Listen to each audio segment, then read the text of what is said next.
Oi, gente, tudo bem? Bom, hoje eu vou falar com vocês um pouquinho sobre os tipos societários e a forma de extinção das sociedades, não é? A gente já vem caminhando aí desde o início do ano falando sobre o direito empresarial e a gente já entendeu, já percebeu como é que é essa estrutura para que a empresa se estabeleça no nosso país e quais são as formas, né, pelas quais as empresas em geral devem ser registradas, onde deve ser registrada, o que deve formar, né, o capital social dessa empresa, o estatuto, não é, que é a lei efetiva entre os empresários e a união, né, de várias pessoas com a intenção de movimentar o lucro, né, de movimentar a economia e se constituir em sociedade, tá? Então, dentro das características societárias, hoje nós vamos perceber que as sociedades, elas se classificam de acordo, ora com o objeto, ora com a formação da sua estrutura social, ora com a estrutura econômica que ela se constitui, não é? Enfim, então nós vamos perceber que as sociedades, elas têm tipos, não é?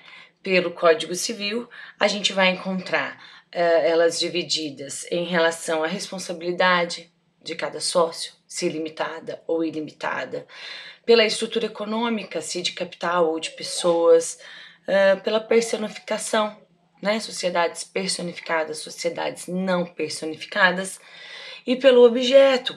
A questão do objeto, a gente já está bem aí capacitado nessa distinção entre sociedade simples e sociedade empresária, não é? Então, quanto a isso, acredito eu não ter maiores problemas, de acordo com aquela sociedade em que tiver a organização dos meios de produção para fins econômicos, não é? A produção de forma organizada para fins econômicos é a sociedade empresária. A sociedade simples, notadamente, o que importa aí é a união de pessoas com atributos intelectuais para fins de partilha de questões intelectuais, de saúde, de produção artística, enfim, não é? Bom, sobre a classificação em relação à responsabilidade dos sócios. Em relação à responsabilidade dos sócios, ela pode ser limitada.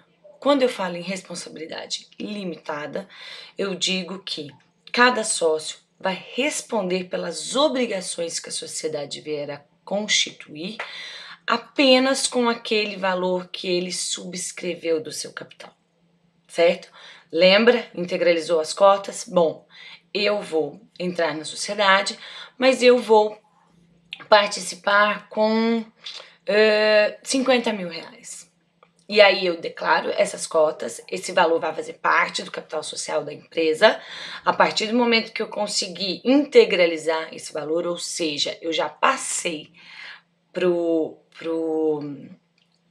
a empresa, eu já destinei a ela já faz parte do capital da empresa, esses 50 mil reais que eu falei que eu ia constituir no capital social. Então, a empresa, eu vou responder apenas por esse valor. A partir do momento que eu já constituo a empresa desse total, a empresa responde por ele, certo? Então, a responsabilidade limitada, cada sócio responde pelo valor de cotas que subscreveu, por aquilo efetivamente que se responsabilizou a contribuir pela empresa. E quando a responsabilidade é ilimitada, independe de cota. Todo mundo responde igual por tudo, por todas as obrigações que a empresa venha a constituir. Tranquilo? Agora eu tenho também um tipo misto, não é? Tipo misto? Como seria esse tipo misto? Esse tipo misto é quando eu tenho dois tipos de sócios com responsabilidades distintas. Eu tenho sócios que responsabilizam de forma ilimitada e tenho sócios que responsabilizam de forma limitada, certo?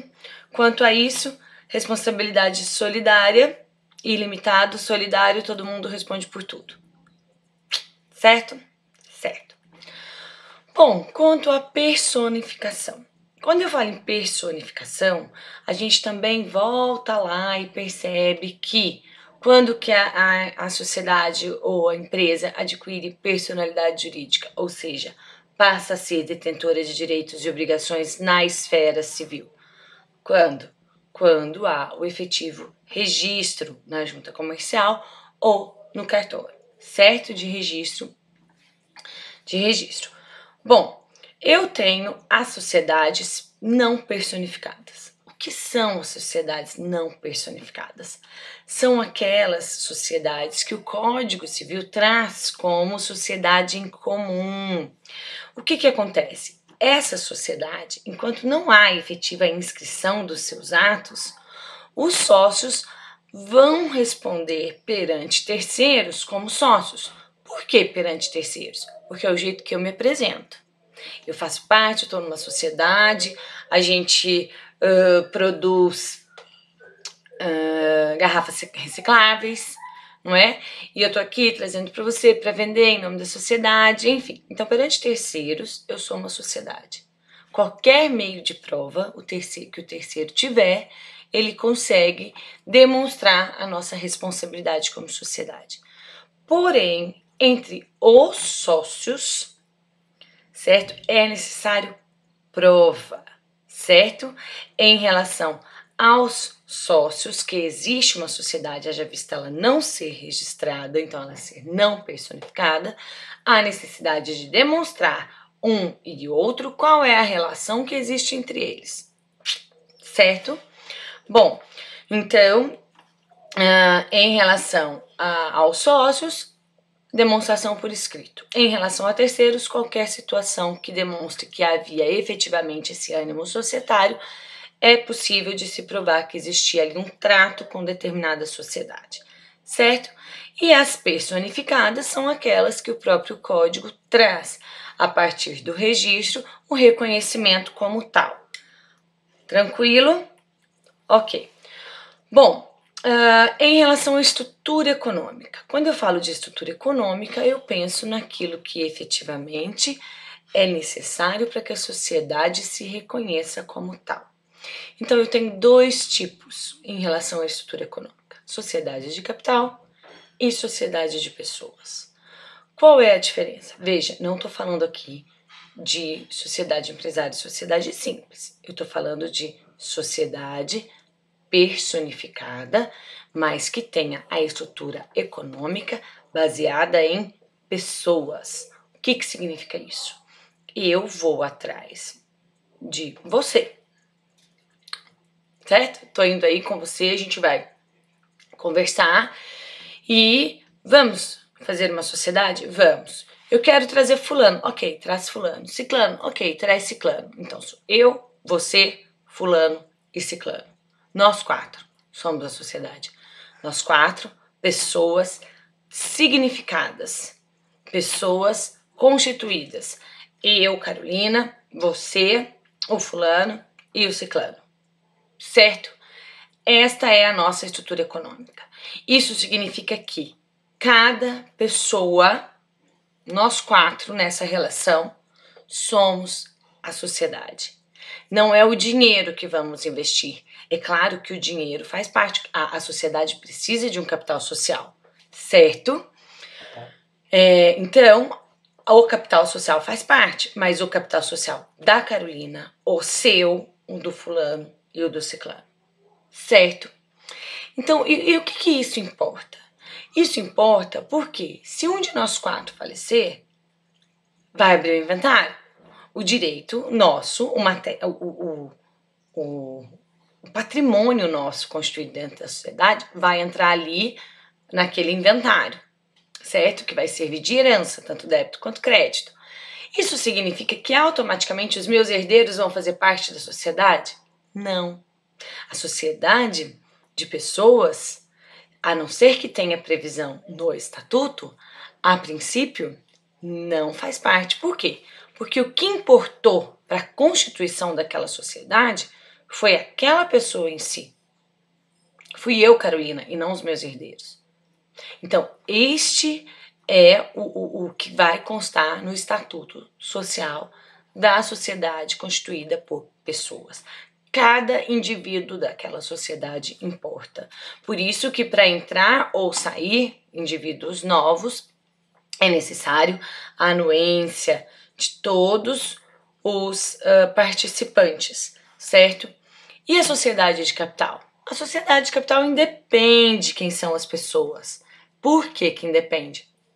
Porque o que importa é o quanto eu vou investir, é o valor do meu investimento e de todos os demais. Vamos pensar assim numa sociedade de ações, não é? O que acontece numa sociedade de ações? Você vai lá na Bolsa de Valores, você entra, não é? Vamos aplicar nas ações? Você entra lá, você compra ações. Quando está em alta, você vende. Quando está em baixa, você compra. Não é assim que funciona? Então, prescinde da sua personificação. Quem é você? Não. O que interessa aí é o investimento que você faz, tá? Nós vamos caminhar aí pelas sociedades anônimas depois, vocês vão perceber que não sequer aparece o nosso nome ali. Só vai aparecer o nosso nome na conta de investimento, certo? Bom, então a grande diferença é sociedade de pessoas, responsabilidade ilimitada dos sócios. Por quê? Porque cada um é importante. Os direitos e as obrigações são assumidas por todos. Sociedade de pessoas, responsabilidade de capital, responsabilidade ilimitada. Limitada ao quê? Ao investimento que você fez. Na sociedade de pessoas, não há as partes, os valores, as cotas não são simplesmente transmitidas a terceiros. Eu não vou lá simplesmente vendo minha cota parte para alguém, independente de vocês aí concordarem ou não. É necessário uma assembleia, uma reunião, uma anuência dos demais, certo? Na sociedade de capital, transmissão para quem quiser, desde que pague. O importante aí é a questão econômica, certo? Sociedade de pessoas, cada um tem seu voto. Sociedade de capital, não tem essa circunstância de voto. Na sociedade de pessoas, o uso de razão social, lembra que vem o nome das pessoas ali? Bom, e na sociedade de capital, denominação social ou simplesmente nome fantasia, ok? Bom, uma questão interessante, né? Na sociedade de pessoas, não pode ter cessão de cotas intervivos, penhora de cotas, em caso de falecimento, ingresso de herdeiros, sem o consentimento dos demais, ok? Bom, até aí muito tranquilo. Agora, então vimos em relação à responsabilidade, a personificação e a estrutura econômica, e quanto ao objeto simples e empresária, que a gente já comentou por aí. Agora vamos falar também sobre a extinção das sociedades, né? Aproveitando o gancho aí dos tipos societários, elas também podem se extinguir. A primeira coisa que a gente precisa observar é que ela pode simplesmente não haver mais interesse na sua manutenção, certo? Por quê? Porque a gente sabe que para que exista uma sociedade é necessário 2 ou mais empresários que busquem o mesmo objetivo, ou seja, o giro de capital, não é? A partir daí, a gente também pode observar que a extinção também decorre da vontade das partes, não é? Ela pode simplesmente se dissolver porque não há mais interesse. Não queremos mais que essa empresa se mantenha. Vamos extinguir? Vamos. O que faz quando isso acontece? Bom, vamos levantar tudo o que a gente tem. O que a gente tem de dívida? De dívida a gente tem tanto. Então, a primeira coisa que a gente vai fazer é saldar essa dívida. Como que isso acontece? Isso a gente chama de liquidação. Então, primeiro ocorre a dissolução, ou seja, vamos dissolver? Vamos. Então, nesse momento, a sociedade empresária ainda existe, a sociedade ainda se mantém, ela ainda tem personalidade jurídica, certo? Certo.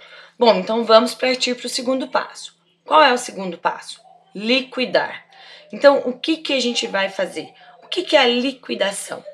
É aquilo que a gente precisa realizar para que a gente levante todo o ativo, o que a gente tem de capital e o que a gente tem de débito.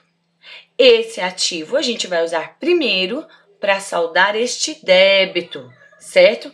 Pagar estas obrigações, ok? Então, neste momento ainda continua a personalidade jurídica da empresa.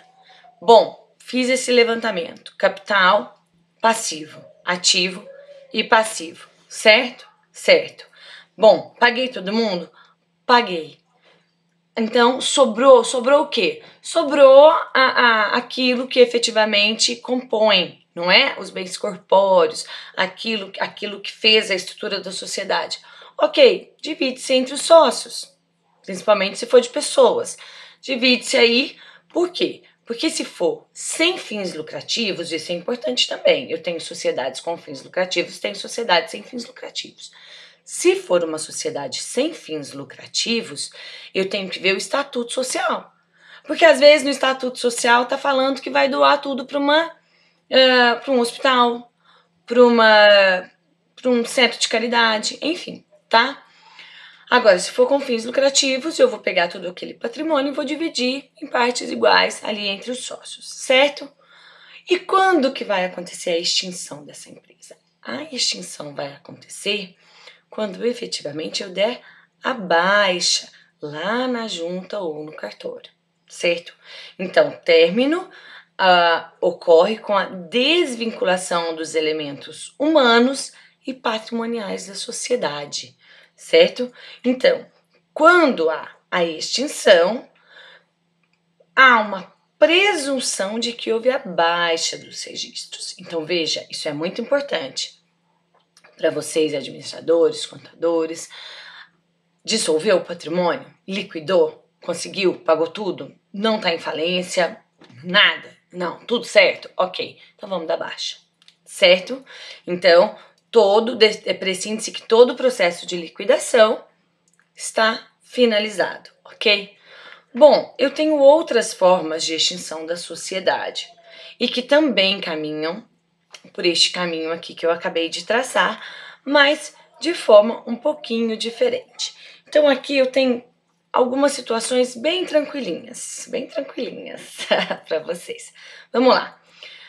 Quando há incorporação de uma sociedade por outra, ou seja, quando eu tenho duas sociedades e uma sociedade incorpora a outra, assume a outra em direitos e obrigações, certo? Neste caso, aquela que incorporou assume todas as condições, certo? E aquela que foi incorporada deixa de existir. Ela não existe mais. Eu tomei conta dela, certo? Então existia a sociedade que chamava Carolina e a sociedade que chamava Pedro, certo? Carolina incorporou a sociedade que chamava Pedro. Então a sociedade Pedro deixou de existir porque ela faz parte agora do patrimônio da sociedade Carolina, certo? Em direitos e obrigações, certo? Tem também a questão da fusão. O que acontece na fusão? Elas se unem, não há a assunção de uma pela outra, há a união, certo? Então eu tenho duas ou mais sociedades que vão formar uma sociedade nova em direitos e obrigações. Geralmente há uma permuta de ações aí, tá? Ou até hoje a gente vê, não vê Itaú Unibanco? Não mantém-se Itaú Unibanco, tá? Aí é um caso de fusão, duas formam uma só, tá? Não é incorporação, é fusão. Bom, temos também a questão da aquisição, tá? Então, o comprador adquire a totalidade ou quase a totalidade. Geralmente, essa integração, a aquisição é complexa, tá? Bom, eu tenho o controle dela, mas ela não deixa de existir, entendeu? Eu assumo, eu compro os direitos dela, mas ela continua ali existindo com o seu nome, com as suas características, certo? Bom, incorporação foi a primeira que a gente falou aí, e a cisão. Quando que eu tenho a cisão? Quando eu tenho uma empresa só e ela se divide, criando duas ou mais, certo? Então, ela passa parte do seu ativo para criar uma nova empresa, certo? A empresa principal pode continuar ou deixar de existir, ok? Porque eu dividi em duas. Então, veja, incorporação, certo? Fusão, cisão. Tranquilo? Tranquilo. Bom, nesses casos que eu falei agora para vocês, o que acontece? Há uma extinção porque alguma coisa deixa de existir ali, não é? Se eu incorporo, a que foi incorporada deixa de existir.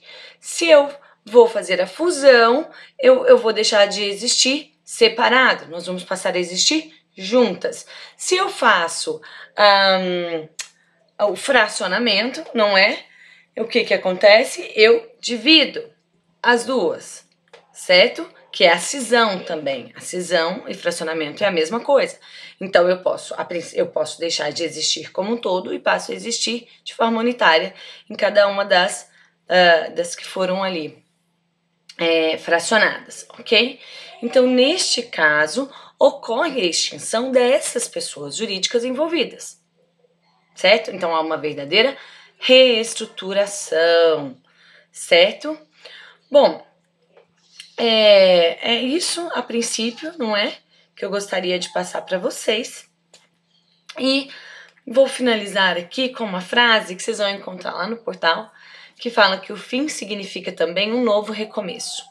Uma história termina para outra começar. A gente falando aqui de extinção de empresas, não é? A partir das suas constituições. Esse momento que eu tô aqui falando com vocês, com um computador aí de distância, um celular de distância, seja lá como for que vocês estão aí me assistindo, mas isso é apenas uma situação momentânea, espero que passe muito rápido, mas que também, como a extinção da empresa, faz um novo recomeço, não é? Então estudem, qualquer coisa me procurem, sabem onde me procurar, não é? Tô aqui para solucionar o que for possível dentro daquilo que vocês tiverem de dúvida, ok? Um abraço para vocês, estudem, aproveitem as oportunidades, cresçam e já disse que vejo vocês brilhando lá na frente. Até mais, gente. Bons estudos para vocês.